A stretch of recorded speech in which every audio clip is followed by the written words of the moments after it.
예, 여러분 안녕하세요. 동도자산연구소 이영길입니다. 오랜만에 뵙습니다. 그죠? 제가 요즘 그 중소기업 대표님들 몇 분 만나 보니까요. 가점주주에 대한 정확한 인식을 못하고 계시는 분 의외로 많더라고요. 그래서 그게 실제로 위헌 판결도 받았고, 일부, 그리고 또 그 후에 개정이 되고 이랬으니까 오늘 그 과정을 좀 한번 보도록 하겠습니다. 어, 저희 항상 주인공은 대표님이죠. 예, 대표님이 법인을 설립했습니다. 뭐, 어, 액면가 10,000원짜리 1만 주면 1억을 투자를 한 거잖아요. 과감하게 대표님 1억 원으로 출자해서 대표님이 80% 가지고 또 가정을 하죠. 그죠? 80% 가지고 있고, 그 중에 20%는 그럼 누가 가지고 있느냐? 대표님의 친구 한 분이 20%를 그냥 이 대표님을 믿고 나 20%뭐 할게 투자를 했습니다. 주식에서는요, 굉장히 발전하고 있잖아요. 왜 그러냐면 최고 강점이 책임은 유한인데 수익은 무한이거든요. 그렇잖아요. 대표님이 1억을 법인에 투자를 했죠. 그러면 이 법인이 망하더라도 1억 날리는 거예요. 1억 포기하면 끝나는 거예요. 이 법인에서 돈을 빌리고 뭐 세금을 체납하고 이런 부분 나는 몰라랍니다. 원래는 원칙은 그래요. 그래서 이 주식회사가 책임은 요만큼인데 이 수익은 무한하게 클 수 있기 때문에 전 세계 웬만한 회사는 주식회사고 대한민국 법인의 95% 이상이 주식회사입니다. 이에 반해서 한명회사 있죠? 합명회사. 한명회사 같은 경우는 무한책임 사원으로만 이루어져 있습니다. 네, 제너럴 파트너라고 그러죠. 이 GP는요, 한명회사의 세금뿐만 아니라 채권, 재무 모든 책임을 무한책임사 GP가 지게 돼 있어요. 그렇게 하면 이루어진 게 한명회사고, 합자회사는 무한회사, 무한책임사원, 유한책임사원 공존해요. 그러니까 GP와 LP, 리미티드 파트너, LP가 공존하는 걸 합자회사라고 그러고, 유한회사와 주식회사는, 유한회사는 출자 지분을 가지게 되는 거고, 주식회사는 주식을 가지게 되는 건데, 다 유한책임이죠. 유한책임회사도 그냥 자기 출자 지분만 포기하면 끝이에요. 주식회사도 자기 1억 투자한 것만 포기하면 끝나야 되는데, 그러다 보니까 이 악덕 그 기업주들이 나타난단 말이에요. 이걸 이용해서 법인을 이용해서 10억을 벌어가지고 다 딴 데로 빼돌리고 회사를 그냥 부도를 시키는 겁니다. 그럼 세금을 안 내는 거잖아요. 그래서 그걸 잡기 위해서 이 법안을 만들어서 과점주주라는 제도를 만들어낸 거예요. 왜?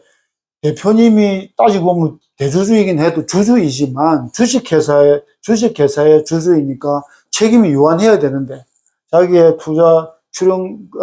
출자금만 포기하면 끝나야 되는데 거기에 대한 예외종을 만들려고 그러니까 요건을 엄격히 해야 되는 거죠. 그 요건을 어떻게 하느냐면 이 대표님이 첫 번째는 과점주주에 해당이 돼야 돼요. 과점주주에 해당이 되면 가점주주에 해당이 되면 여기에서 이 대표님의 가점주주로 책임을 지기 두 가지가 나와요. 하나는 제2차 납세 의무. 2차 납세 의무. 그죠? 이 법인에서. 그러니까 이 법인에서 미납한 국세, 지방세 등에 대해서 책임을 져야 되는데 주식회사니까 대표님이 인격체가 다르니까 지게 할 수 없으니까 대표님이라고 다 책임지는 건 아니고 이 대표님의 가점주주에 해당이 되면 제2차 납세 의무를 부과하겠다는 거예요. 그리고 또 하나 있는 것은 간주 취득세 문제예요.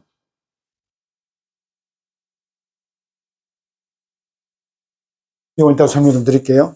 이 두 가지가 가점주주인 경우에는 이 두 가지 세법상의 문제가 발생이 됩니다. 그리고 배우자. 배우자는 사실은 포함입니다. 사실상 혼인관계에 있는 자 포함해서 이 두 분에 대해서는 사실은 대표님이랑 같거든요. 그죠? 그래서 이 대표님을 가점주주로 하기 위해서는 대표님이 자기 주식을 50%도 안 되게 가지고 있을 수 있잖아요. 예를 들어서 80%를 자기는 본인은 40%만 갖고 친구가 20% 가지고 있고, 그리고 자기 배우자가 40%를 가지고 있는 거예요. 그렇게 되면 대표님은 50%를 넘기지 못한다 하더라도 여기에 특수관계인이 가지고 있는 주식의 40%니까 합산해서 계산한다. 합산해서 50%를 초과하고, 그 다음에 두 번째는 사실상 경영을 지배해야 돼요. 근데 50% 넘어가면요, 당연히 경영권이 대표한테 있거든요. 그러니까 50%를 초과하게 되면 사실상 경영집이 있다고 추정되기 때문에 실제로 경영에 참가하지 않았으면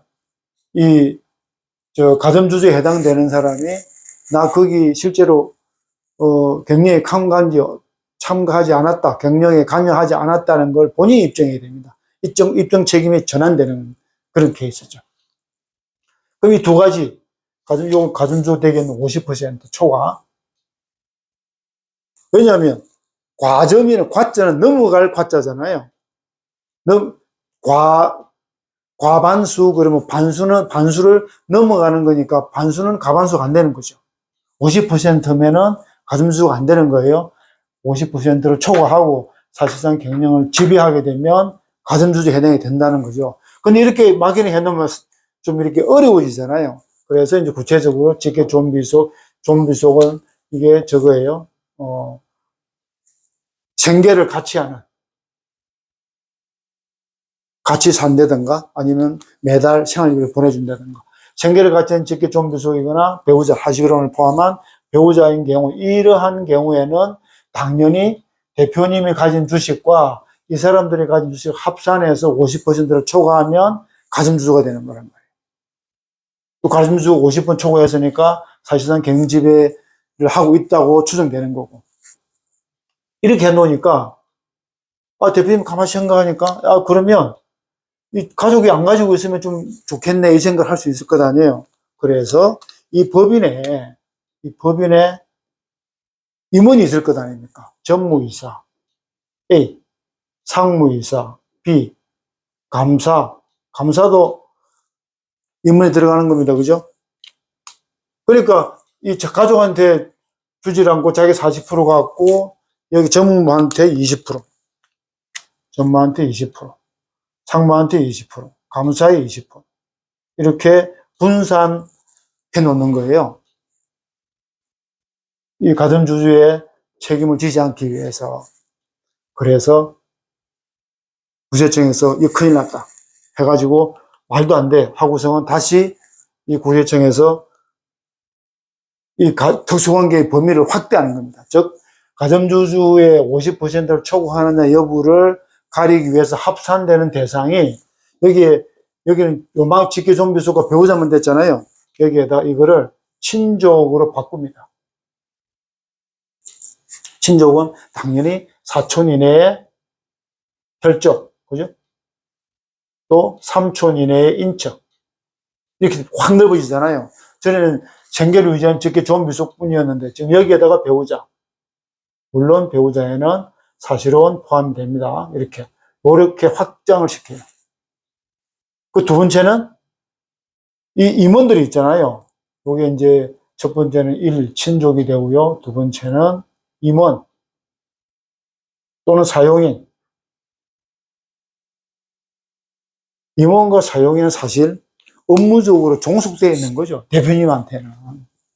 완전 종속되어 있어요. 사실 가족들보다 더 종속되어 있는 거예요. 그래서 임원과 사용인에 있는 사람들이 이러한 사람들이 가점주주가 될 수 있는 특수관계인에 포함되는 거예요. 특수관계인이 되는 거예요. 그래서 이 사람들이 특수관계인이 있다가 주식을 한 주라도 가지게 되면 가점주주로 들어가는 거예요. 한 주라도. 임원과 사용인에. 이렇게 확장을 한 거예요, 이렇게. 이게 2012년 2월 2일부터 시행에 들어갔습니다. 2012월 2일부터요. 그 이전에는 임원 사용인은 포함이 안 됐고, 친족도 다 포함이 안, 요것만 됐던 거죠. 근데 지금은 여기 친족, 배우자, 임원, 사용인 다 포함되는 거예요. 만일에 여기 이분이 이제 주식을 예를 들어서 임원 여기에다가 20% 줬잖아요. 뭐 5%, 1%를 줘도 다 가점주주가 되는 거예요. 그러면 이 대표인님도 가점주주, 가족으로 해서 가지고 있는 배우자도 가점주주, 여기에 있는 임원들도 다 가점주주가 되는 거예요. 그리고 예전에는요, 만일에 이 법인이 미납한 세금이 2억이다. 체납된 세금이 2억이다 그러면 이 2억을 국세청은 대표한테 2억을 물을 수도 있고 배우자한테 물을 수도 있고 임원한테도 개인적으로 물을 수가 있었어요.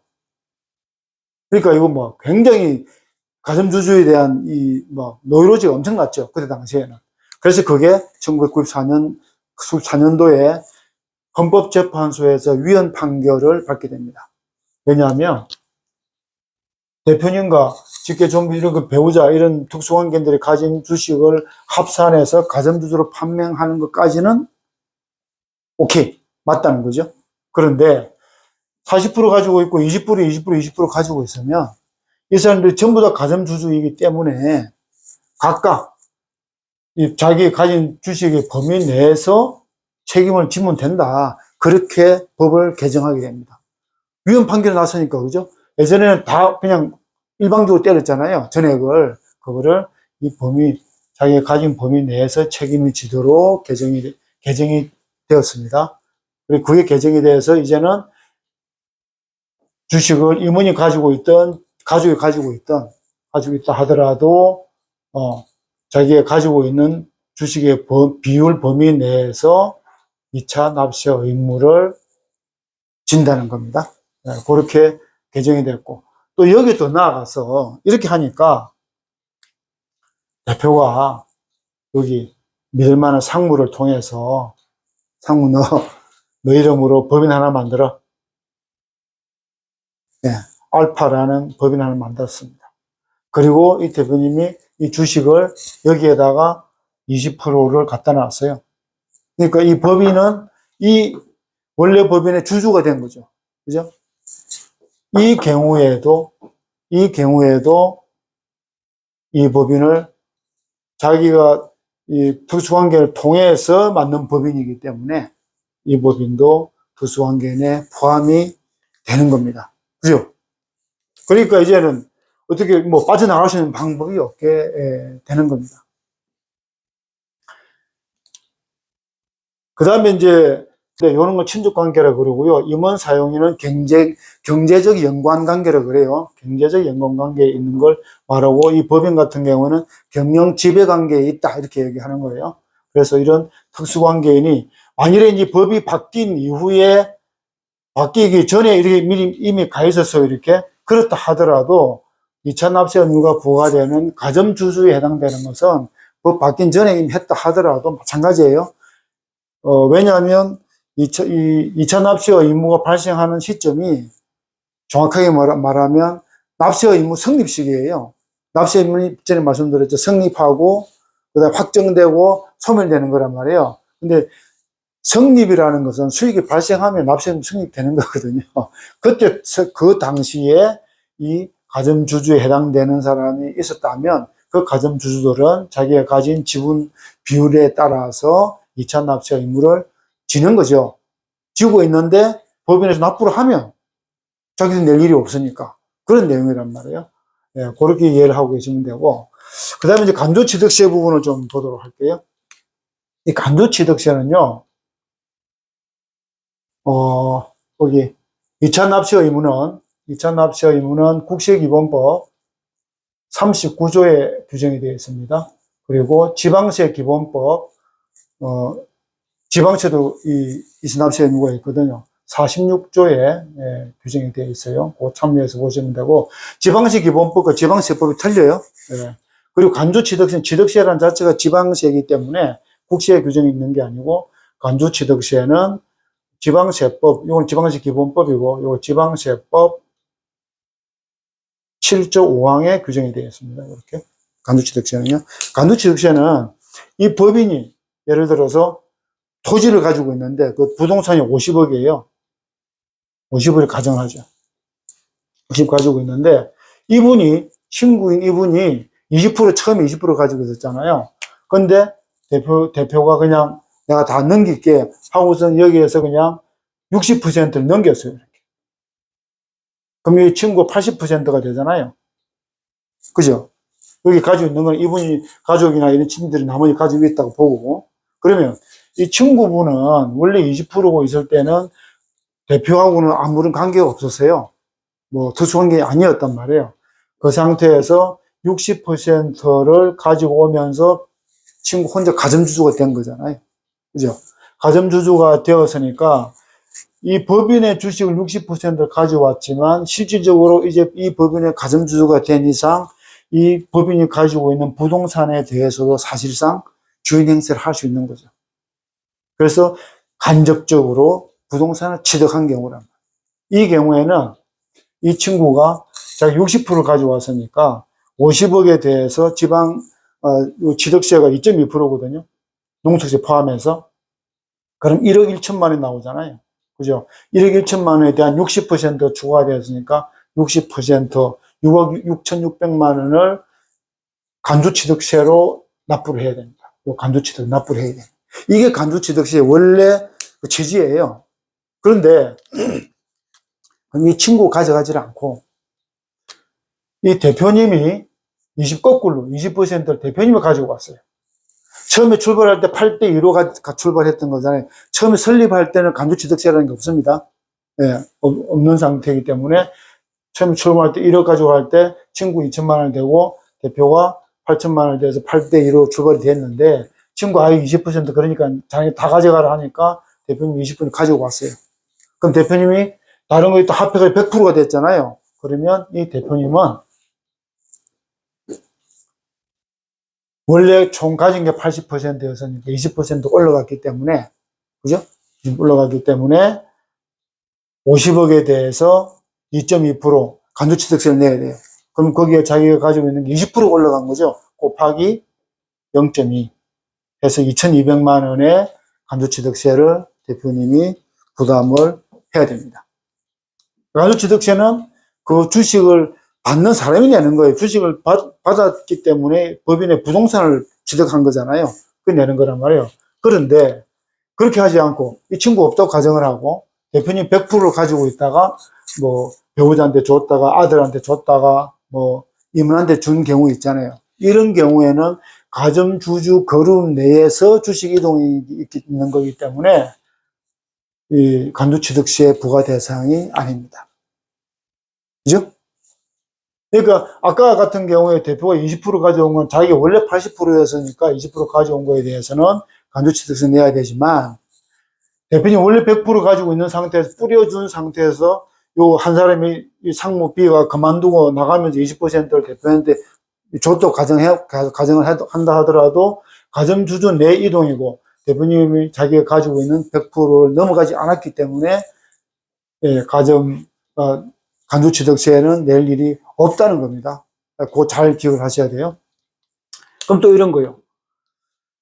직원이었는데 직원이 갑자기 이사로 승진하면서 대표님으로 주식을 5%를 받았어요. 그럼 이 직원은 간주취득세 대상인가요? 아닙니다. 그 사람도, 그러니까 법원의 입장은 정확해요. 다시 말해서, 처음부터서 특수관계는 있다가 주식만 받아서 가점주주가 되든 아니면 처음부터서 전혀 특수관계에 해당되지도 않았어요. 지금 같은 경우에. 그러다 갑자기 특수관계에 해당이 되고 주식을 받아서 가점주주가 되든 그 두 경우 모두 간주취득세 대상이 되지 않는다는 게 대법원의 확고한 입장입니다. 걱정 안 하셔도 돼요. 그럼 요 경우를 한번 생각을 해보죠. 대표님이 주식을 가지고 있었는데 배우자 주식을 받아가지고 그거를 법인에다가 매각을 해서 이익 소각을 했단 말이에요.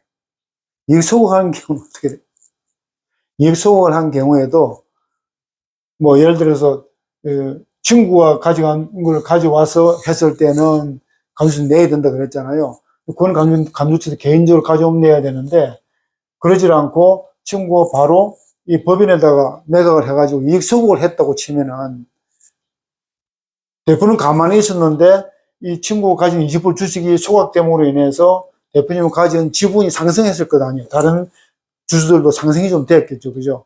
그렇게 상승된 부분에 대해서 감소취득세를 부담해야 되느냐라는 것에 대해서도 법원은 소극적으로 봅니다. 낼 필요가 없다는 거죠. 왜냐하면 법 규정에 정상적인 거래로 인해서 양수하거나 그런 거래 행위를 통해서 자기의 주식이 이렇게 전가되어야만 간주취득세 대상이지 이익소각 같은 다른 상황으로 인해서 지분이 올라간 것은 간주취득세 부과 대상이 아니라는 거고요. 또 마지막으로 하나 사내근로복지기금이 있는 경우에 사내근로복지기금도 대표님과 법인과 다 특수관계 내에 포함이 됩니다. 처음 출자할 때 출자금을 법인이 내거나 대표님이 내거든요. 예. 그래서 특수관계에 해당되기 때문에 이분들이 임원에 해당되는 분들이나 배우자에 있는 분들이 주식을 어떤 필요에 의해서 사내근로복지기금에 무상으로 출연한 경우, 출연했을 때 사내근로복지기금이 같은 가정주주 집단 내에 들어가기 때문에 사내근로복지기금이 그 이전에 생겼던 바로 생기자마자 또 나중에 생겨서 출연을 받았던 상관없이 사내근로복지기금은 간주취득세 부과 대상이 아니라는 거 이렇게 보시면 될 것 같습니다. 가점주주에 대해서는 이 두 가지 재산납세 의무하고 간주취득세 부분을 간략하게 설명을 드렸는데 좀 복잡하긴 해도 핵심을 알고 있으면 다 풀 수 있습니다. 궁금한 것은 또 별도로 연락 주시면 답변을 드리도록 하겠습니다. 오늘 여기까지 하겠습니다. 감사합니다.